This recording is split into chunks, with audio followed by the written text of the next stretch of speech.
آقا صاحب یہاں تک تو ہماری بحث یہ واضح ہو گئی کہ عزاداری پر نہ تو شرک کا ملاق صد کرتا ہے اور نہ ہی جو ہے وہ بدعت کا ملاق صد کرتا ہے، تو آیا پھر ہم اس کو عبادت شمار کر سکتے ہیں؟ اگر عبادت ہے تو پھر کس دلیل کی بنیاد پر آپ اس کو عبادت شمار کرتے ہیں؟ جی ہاں، اس سوال کا جواب دینے سے پہلے میں صرف مقدماتی طور پر دو نکات کی طرف سریعاً اشارہ کرنا چاہوں گا۔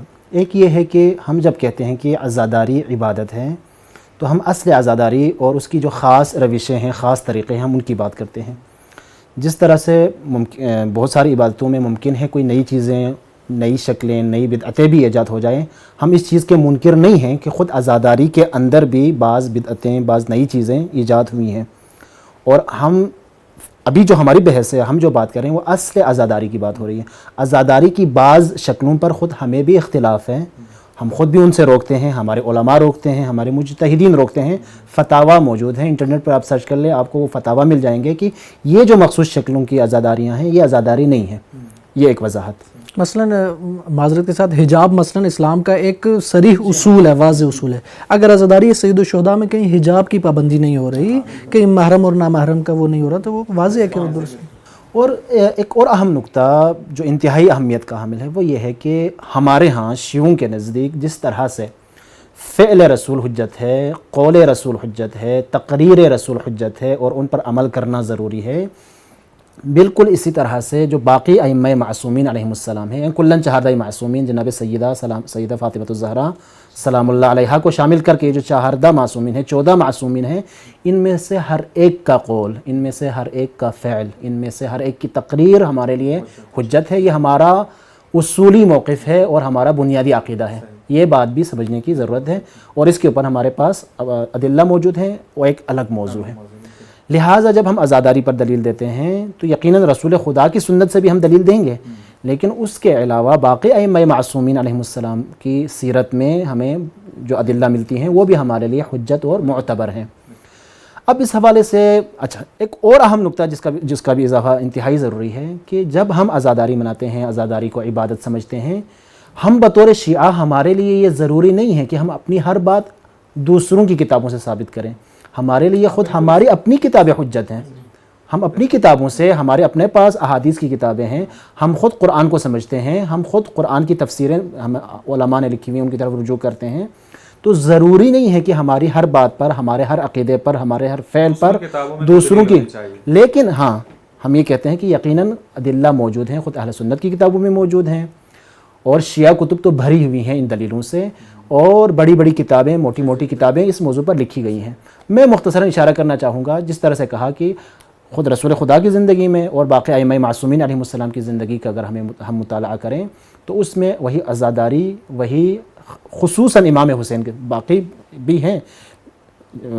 بھی بہت ساری مثالیں ہیں، خصوصاً حضرت ابا عبداللہ الحسین علیہ السلام کے غم میں رونا، اس کے اوپر اتنی زیادہ ہمارے پاس احادیث اور روایات موجود ہیں کہ تمام انبیاء روئے اس غم میں، تمام انبیاء، ایک ایک کا نام لیا گیا۔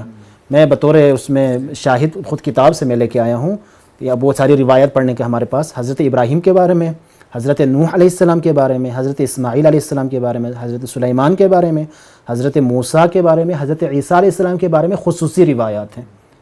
اس کے علاوہ عمومی روایات بھی ہیں کہ جن میں کہا گیا تمام انبیاء روئے۔ خود رسول خدا کے بارے میں اہل سنت کی کتب میں بھی موجود ہے، ہماری کتابوں میں موجود ہے کہ خود ولادت کے وقت روئے، جب گود میں وہ دیا گیا تو اس وقت رسول خدا روئے، اور وہ روایتیں ان کی معیار کے مطابق صحیح سند بھی ہیں، جی صحیح عملی منابع کے اندر، جی صحیح کتابوں میں موجود ہیں۔ حضرت جبرائیل نے آ کر سارا قصہ سنایا، وہ جو جناب ام سلمہ کو وہ شیشی دی، اور اہل سنت کتابوں میں ساری روایتیں موجود ہیں، لہذا خود رسول خدا کی یہ سنت ہے۔ امیر المؤمنین علیہ السلام جنگ صفین پہ جاتے ہوئے ان کا گزر کربلا سے ہوا، تو یہ روایت بھی متعدد کتابوں میں مختلف طریقوں سے نقل ہوئی ہے۔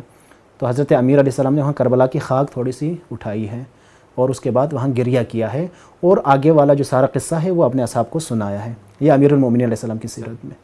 خود جناب سیدہ کے بارے میں بھی اسی طرح سے ہے کہ جب جناب سیدہ کو سارا وہ قصہ کربلا کا سنایا گیا کہ اس طرح سے ہوگا، تو کہا اس وقت کون ہوگا ہم میں سے، تو رسول خدا نے وہ سارا بتایا کہ اس وقت ہم میں سے کوئی بھی نہیں ہوگا۔ پھر کہا کون روئے گی، حسین کے غم میں کون روئے گا؟ تو کہا ایک قوم آئے گی کہ اس کے جوان ہمارے جوانوں پہ روئیں گے، ان کے بوڑھے ہمارے بوڑھوں پر، ان کی خواتین ہماری خواتین پر روئیں گی. یہ والی روایتیں اور اس طرح کی روایتیں موجود ہیں. لہٰذا سیرت جناب سیدہ میں بھی ہے. یہ میں صرف بطور شاہد ایک مثال پیش کر رہا ہوں. امام حسن علیہ السلام کے بارے میں کہ جب آخری وقت تھا، ان کو زہر ملا اور جگر کے ٹکڑے باہر آ رہے تھے، اس وقت جب امام حسین نے رونے لگے تو کہا یا حسین آپ نہ روئیں.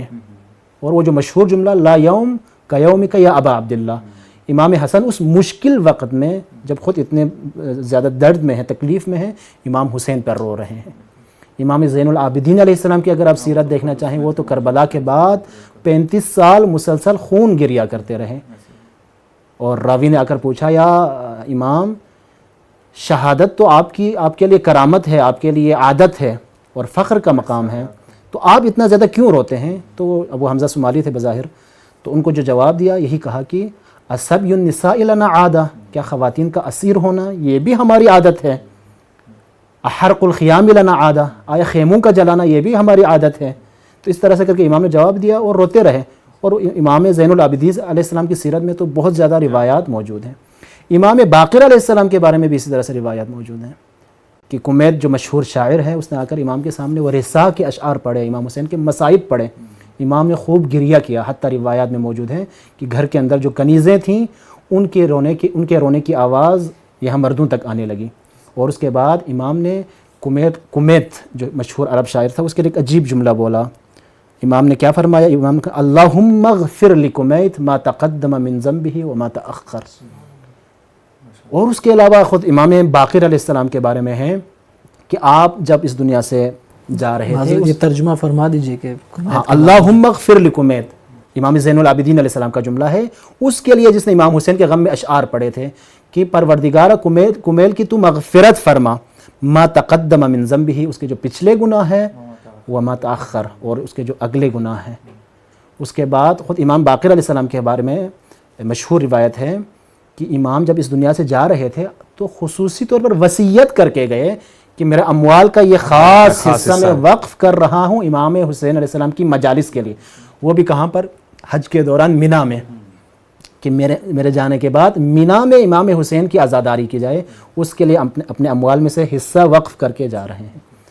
اسی طرح سے امام صادق علیہ السلام کے بارے میں کہ امام صادق علیہ السلام کے بارے میں یہی ہے کہ جب بھی ایام محرم آتے آپ بہت زیادہ اہتمام کے ساتھ ایام محرم مناتے. تو راوی نے پوچھا یا امام علی اس دنیا سے تشریف لے گئے، جناب سیدہ چلی گئیں، امام حسن، ان سب کے لیے اتنا اہتمام نہیں ہے، یہ عزاداری ابا عبداللہ کے لیے اتنا اہتمام کیوں؟ تو امام نے جو ایک بہت پیارا جواب دیا، فرمایا جب رسول خدا چلے گئے نا، اصحاب کساء میں سے 4 باقی تھے. جناب سیدہ چلی گئیں، اصحاب کساء میں سے 3 باقی. جب امام علیہ السلام چلے گئے پھر بھی باقی تھے اصحاب کساء میں سے. امام حسن مجتبیٰ چلے گئے پھر بھی اصحاب کساء، لیکن امام حسین جب چلے گئے تو اب اصحاب کساء میں سے کوئی نہیں بچا. اس طرح سے امام بہت زیادہ. امام کاظم علیہ السلام کے بارے میں خود امام رضا روایت کرتے ہیں کہ جب بھی ماہ محرم آتا نا تو میں نے اپنے والد گرامی کو کبھی ہنستے ہوئے ہی نہیں دیکھا، ہمیشہ غم کی حالت میں ہوتے. اور روایت کا جملہ یہ ہے کہ اذا دخل شہر محرم لم یرى ضاحکا، کبھی وہ ہنستے ہوئے نہیں دکھائی دیتے تھے. فاذا كان يوم العاشر كان يوم مصیبته وحزنه وبكائه، اور جب عاشور کا دن آتا تو وہ دن تو ان کے رونے کا، ان کے حزن کا، ان کی مصیبت کا دن تھا. میں انتہائی اختصار کے ساتھ یہاں امام کاظم امام رضا علیہ السلام مشہور روایت ہے ریان ابن شبیب والے، یا ابن شبیب ان کنت باکیا لشیء فابکی للحسین ابن علی ابن ابی طالب. کیوں روئے ان کے اوپر؟ فإنہ ذبح کما یذبح الکبش، ایسے ذبح کیا گیا جیسے ایک جانور کو ذبح کیا جاتا ہے.